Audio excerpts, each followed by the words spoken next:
All right. I've got my main man, Alf Ortega, who's just really been generous. He's always coming on, just really kind of sort of in some ways playing a big brother role, trying to help me out with the technology, get myself to be professional over here. So he's come back on. And I think for me, it's, I know obviously this Dolphins team's in a very critical juncture, but for me as a fan slash cover guy, I'm in a weird state. I want to be hopeful. I'm uncertain if I'm being grasped by hopium.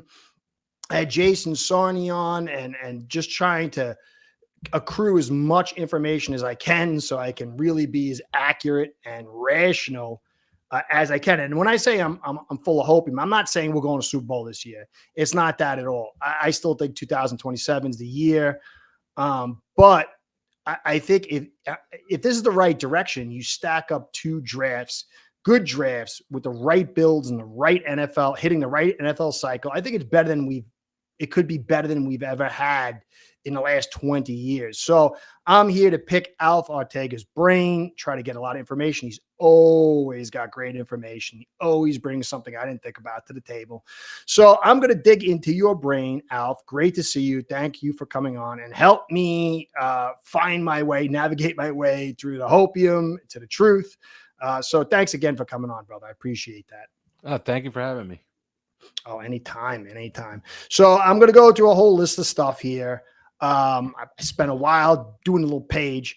I'm going to hit Easy Street first. Okay. So Ramsey, he's definitely gone. I would have to say he's definitely gone. Am I correct in that statement in your view? And what do you think the Dolphins will get for him? Because it's a pivotal move, because if he's not in the secondary, it really changes the secondary.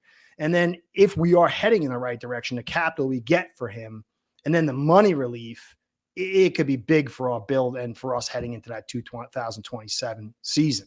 So what say you? Yeah, come June 1st, yeah, they'll get him out of here. The one thing I can say is that I think they have zero interest whatsoever in fire sailing him. So if somebody is willing to take on his contract past June 1st, and they come up with a third round pick, I think he goes for good. I think they're just selling him essentially for a draft pick. And I think that they're willing to take on more money the higher the draft pick. Like if they could get a third round pick, I think they're willing to take on some of that money for this year. Well, but they got a third for him 2 years ago, and that's 2 years plus a knee injury. I just don't know if teams gonna be willing to do that. And so if let's say they don't get what they want, is Ramsey going to do a Jaguars where he was a total meltdown, a problem child, and it got real ugly? So do you think that they're in control? I mean, obviously they're in control of the contract and all that stuff, but can they handle a Ramsey who's not happy? Well, there's remedies for that. Okay. If he's going to do what he did with the Jaguars, it's not how he's not in the position that he was with the Jaguars. Here, there's a lot of guaranteed money that's on the table. Okay. That the Dolphins can go after. With the Jaguars, it was at the end of a rookie contract with no guaranteed money left. So he could essentially say, yeah, I got an injury, I can't play. Kind of like the same thing that he pulled last year in training camp, where he said, I got a lower extremity injury. He had no guaranteed money coming to him. They guaranteed some of that money. They gave him some new money, and all of a sudden he's healthy again. And he played the entire season, right? It's different now. If he pulls that now, Miami is within their rights to just suspend him, do something very similar to what the Miami Heat did with Jimmy Butler this past season. They could suspend him, and they could actually sue him for his own money. So they could actually seek to recover some of that money paid. So it's a little bit different now, but I don't think it's going to come to that. I think that Miami is working to get the best deal possible. If you take a lot of that money, then I think they're willing to take less. If Miami has to take on most of that money, I think they want more. They want a better draft pick. So It depends on what teams are willing to come up with. If teams want to have cleaner cap situation going forward, they're gonna have to pony up with a third round pick. If they want Miami to take on the burden for this year, they'll probably pay a fourth or fifth round pick. Yeah, so I was thinking something like maybe a fifth round pick that's conditional. If he plays well, it can, grow into a fourth or a third. Well, okay, that's good information. I just thought he was definitely gone, and I thought we were going to kind of get burned. I thought we were going to get maybe a fourth and still have to take on the money. So you've taken this into a different direction. Yeah, look, this team has spent the entire offseason manicuring their books, okay? Brandon Shore is actually very, very good at his job. Yeah. He's done a pretty good job so far in cleaning the books up. I don't think he wants to mess them up all of a sudden over a deal that is forced by a player. So I think they're going to hold pretty firm to that. Remember, this is the team that told Calais Campbell, take it or leave it, $2.5 million. Yeah. Okay. This is the same team that Rasul Douglas, I don't know if you're aware of this, but Yeah. Douglas, He came in and did get the deal. He came in, they made him an offer, and now he's in Seattle shopping the deal. Obviously, what that means is that Grier and Shore just said, this is the money we have, and there's nothing else. So you want it, you can have it. If not, there is no more. So they've been pretty tight with the purse strings this year. I don't think that they're all of a sudden going to change their mind because one player is forcing his way out of here. I think that's great because you've got to get your book straight. You've got to build through the draft, and you've got to set yourself up to be cleaning your cap because this, 30 million dead money every year is so brutal on a team. So that's good news. The second one, before we get into the meat, this is another little fun one. Last time you were on, you floated my boat, got me very excited. Grier was gone. Now it seems like he looked off the rails a little bit in his two interviews as pressers. I thought it was definitely certain, but it does feel like if this draft plays out right and you get some success this year, and I mean success is any 8 wins would be a success. Do you still think he's gone, or do you think he's on his way out, or do you think he's just resetting? No, I think he's on the way out regardless, no matter what they do. And I don't think 8 wins is success. Success, I think, would be 10 wins this coming season. 10 wins and a playoff berth is what they would measure success. And they keep mentioning it. They keep mentioning, I think it's possible, especially with the schedule. The furthest west that they go, the entire season is Indianapolis, and they do that in week 1. They have a bye coming off of Madrid. All their tough games are at home. Yep. So they're getting a very favorable schedule. I agree. And look, if Tua's healthy, it's all about Tua. If Tua's healthy the entire season, 10 wins, 11 wins is on the table. But if he's not healthy, it's not. You think he can stay healthy? If he can stay healthy, do you think he can? Do you think he can? Do you think he will?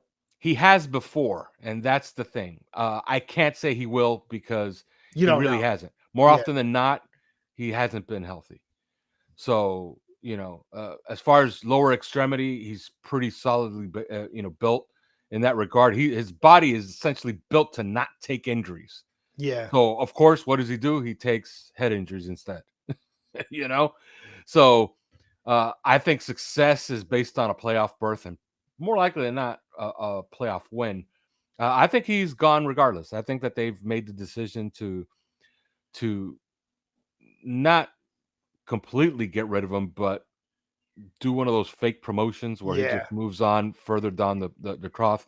I think they've set it up, especially with the way that they've set up this front office. Like, these guys are not taking these jobs to be subservient. They're just not. That was your point the last time. That was a good one. Yeah, Champ Kelly and Marvin Allen, they're here because they think that there's upward mobility here. So I would expect these guys to take on a larger role this coming season. And there's kind of evidence already to suggest that they've taken some of that larger role. You got right. You're so smart, dude. You got into my leading point. Yeah, Marvin Allen was on the road much more than usual. Usually he's back home doing a lot of glad handing with scouts and with with advanced scouts and with the other teams here. This time he was pretty much on the road for the most part, looking at prospects, doing interviews. I thought that was a great cogent point, man. It was you nailed that point. I didn't even notice that. That's one of the reasons why I really like you coming on. That's a really great point. And it's something I've been holding on to. So I'm going to tie it into, I want to talk about the draft. Do you think Grier was in charge of the draft, or do you think that somebody else was kind of in the background pulling the strings, the master of the puppets? I think that their overall evaluation was built from Marvin Allen's board, and I Sweet think talk. that's what they dug into. Sweet talk. There's some evidence to suggest. Look, and I said this before. I said, look, I can guarantee you that one of the first 2 picks is going to be from Michigan. You know what I mean? Because I expected either Will Johnson or Kenneth Grant to be there. And if not, if Mason Graham would drop to them, they would probably take him too. So I was right about that. But a lot of the guys that they sent out, like, look, man, they had Marvin Allen, and they had I forgot which scout. I think it was Adam Engroff, was basically camped out in Maryland all season. What did they do? They take 2 guys from Maryland. You know what I mean? Great stuff. Great evals. So this is all stuff that was kind of being borne out. In 2023, they followed Ollie Gordon around. Okay. And who ends up on this team this year? Ollie Gordon. Quinn Ewers. Mike McDaniel went to the pro day in Texas, spoke to Steve Sarkisian in 2023 about Quinn Ewers. What ends up happening 2 years later? They take Quinn Ewers. So a lot of this draft was baked in. The work I do like that I think is brand new is the drafting of Jonah Savannah. And I think that their intel was spot on. And I do give credit to Chris Grier for that, because their intel on draft day was spot on. Greg Bedard, who covers the New England Patriots and who were drafting right behind the Miami Dolphins, where the Miami Dolphins traded up in to take Jonah Savannah. They said that they had him on their board and he was going to be the draft pick for them. So Miami had pretty good intel to jump right in front of New England and take a guy that they had pegged. They had earmarked as a starter for them. And for that, I give them very, very high marks, especially for those first 3 picks. For the rest of the draft, I don't. And that's why I lower my grade. But again, you know how I feel about draft grades. I don't believe in them. I think that they're nonsense until they're actually proven out a year, 2 years down the road. And that, to your point, I think that they screwed the Bills too in the first round, because they set off that D tackle run. And I kind of felt, I mean, Beane's really good GM, but I felt like he reached for those 2 D tackles. Not if you ask Bills fans. If you ask Bills fans, they want to fire him. That's they crazy. Despise Brandon Beane, because Brandon Beane has this he's gotten into this rhythm of taking guys that don't pan out in the first round, at least not pan out how they expect them to. Yeah.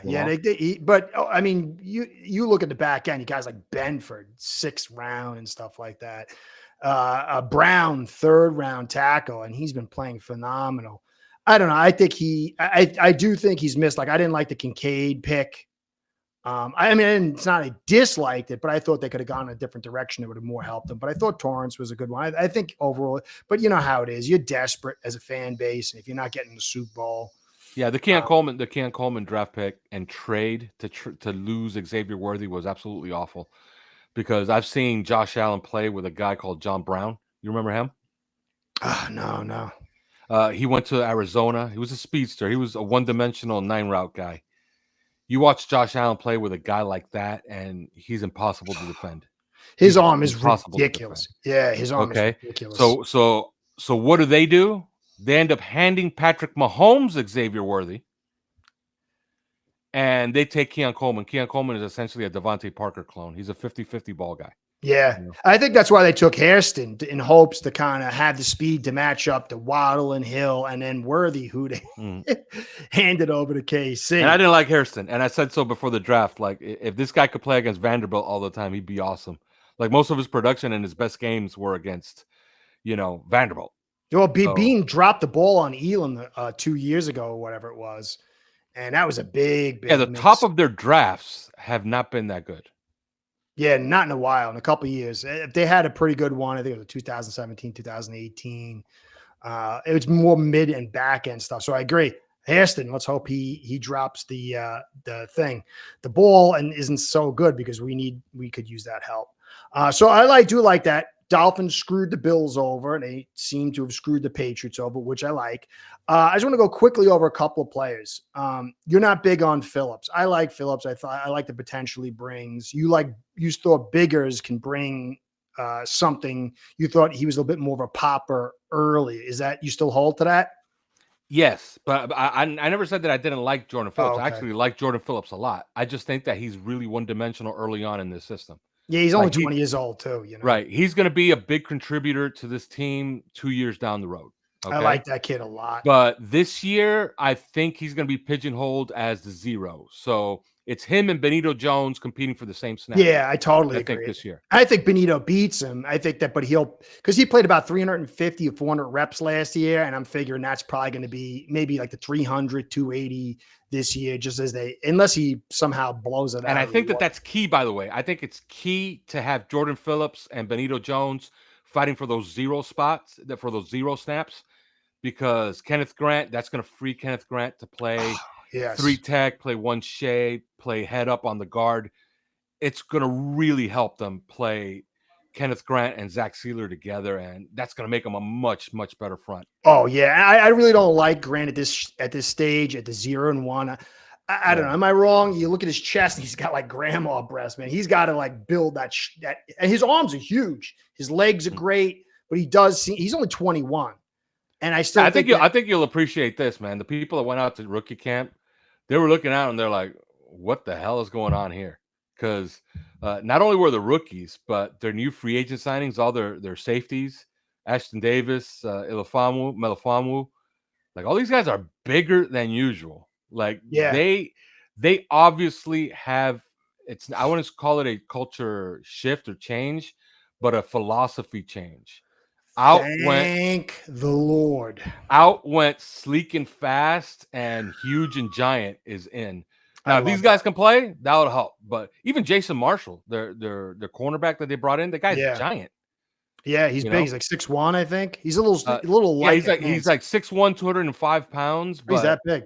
Yeah, but he looks bigger than that. Like, he looks more filled out, big barrel-chested guy. You think he's going to make it?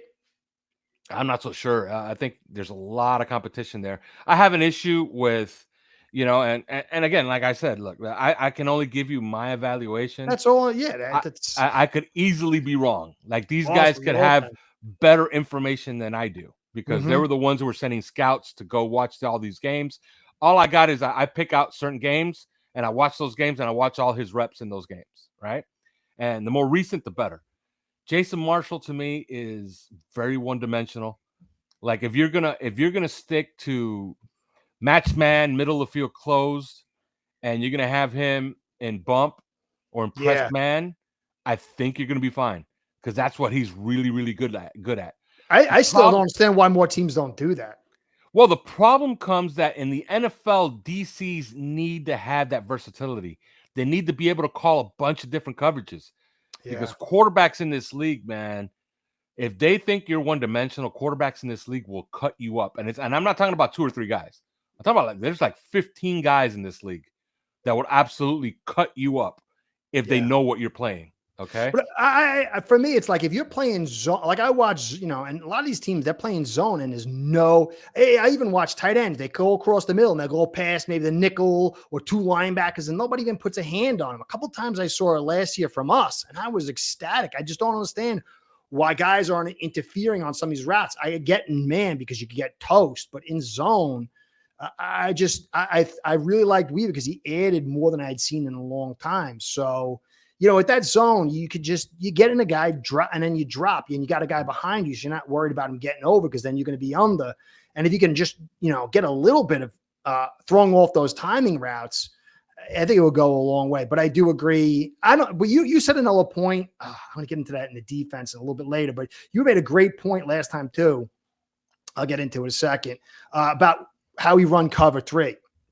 I would be running. So, from what I'm seeing, if Ramsey is not there, okay, we're going to have to keep the big quick scores off the board. We're going to have to try to be physical up front.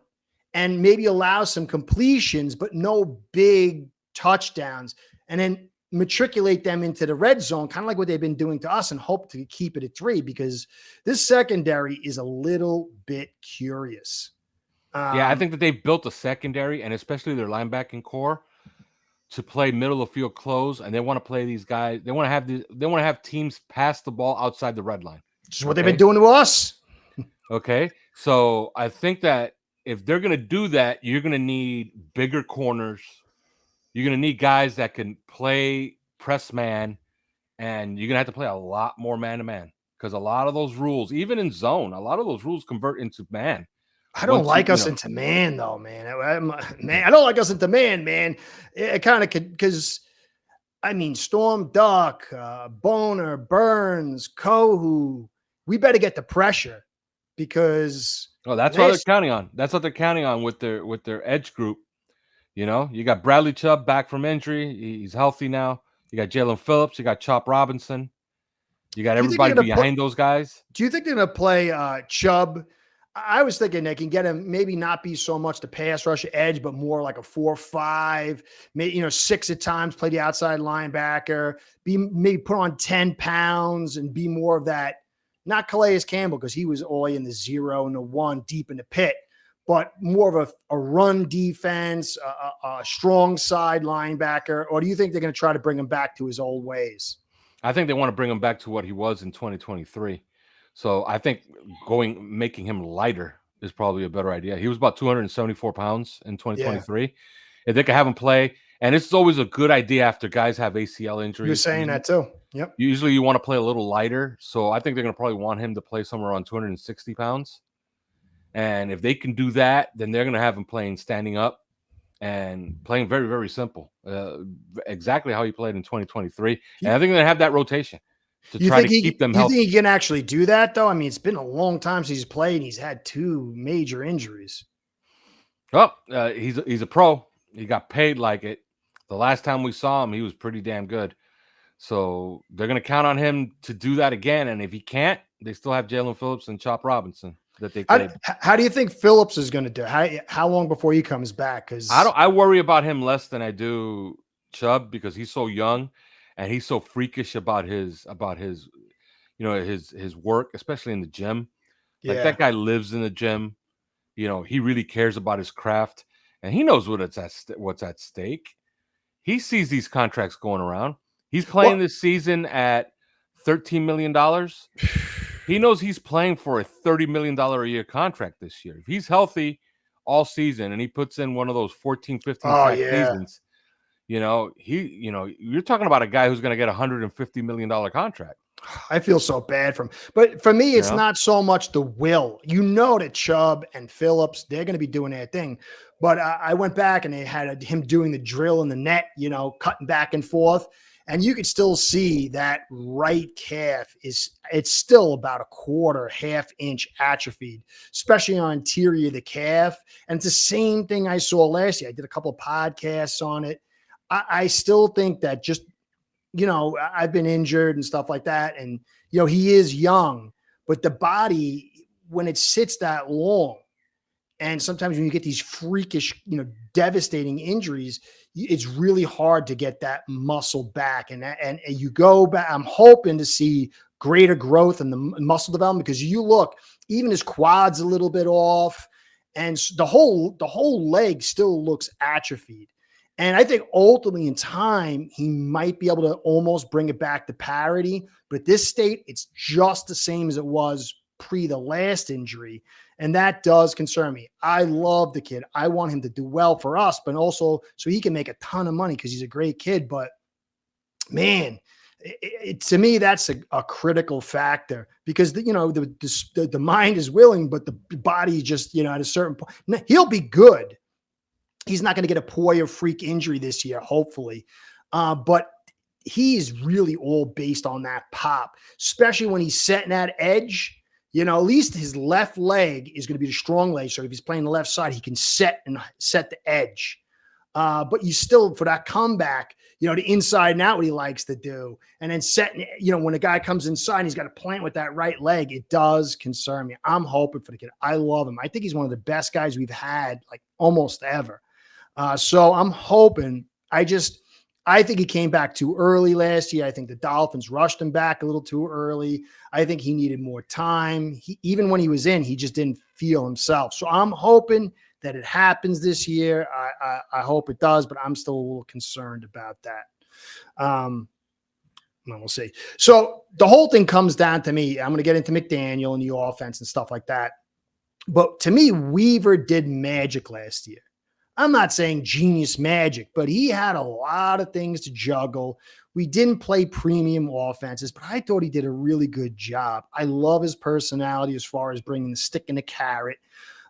This year, with his secondary, he's going to have to do like what you're saying. He's got guys for particular positions. So he's going to have to be more of a tactician as far as putting guys in right positions and putting them out on the field than just being a simple strategist.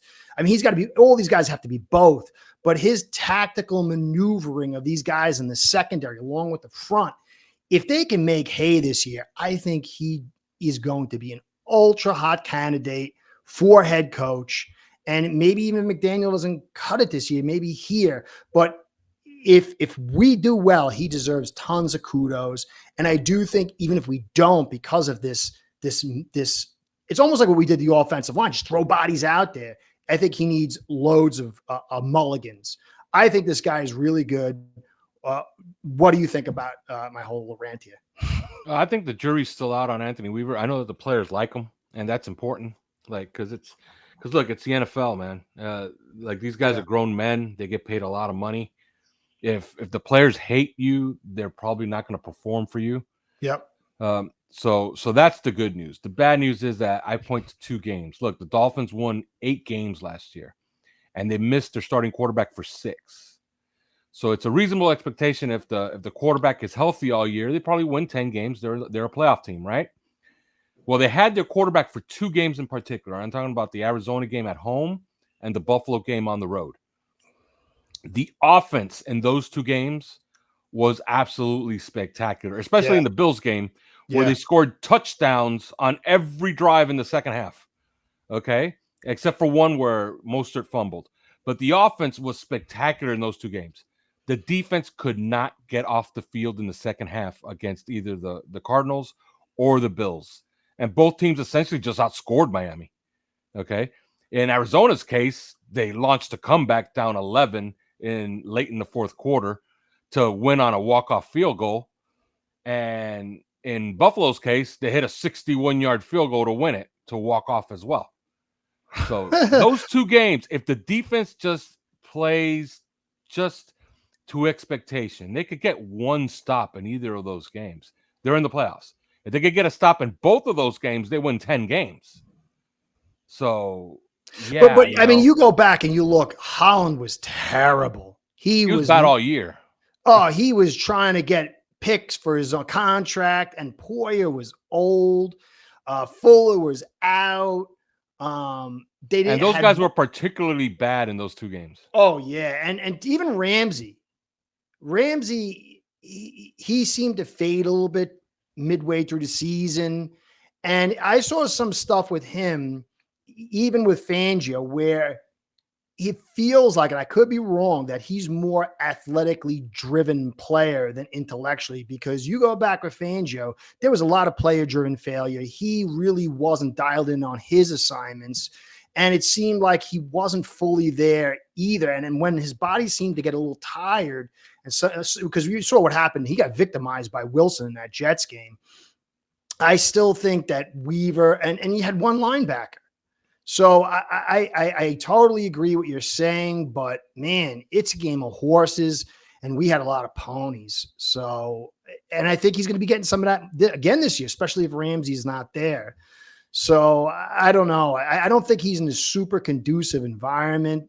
But yes, those 2 games were actually bad. But when you got Holland and Poyer, and you're forced to bring more blitzes, and you got to bring more guys in the box because you can't troll the front, I don't know.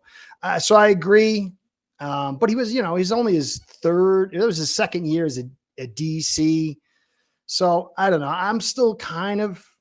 It's just very hard. It's almost like with McDaniel, no offensive lines. It's kind of sort of hard to evaluate them. I all think McDaniel, it's a little bit easier. There's some clear things there. So it will be a big year for him. It'll be very interesting.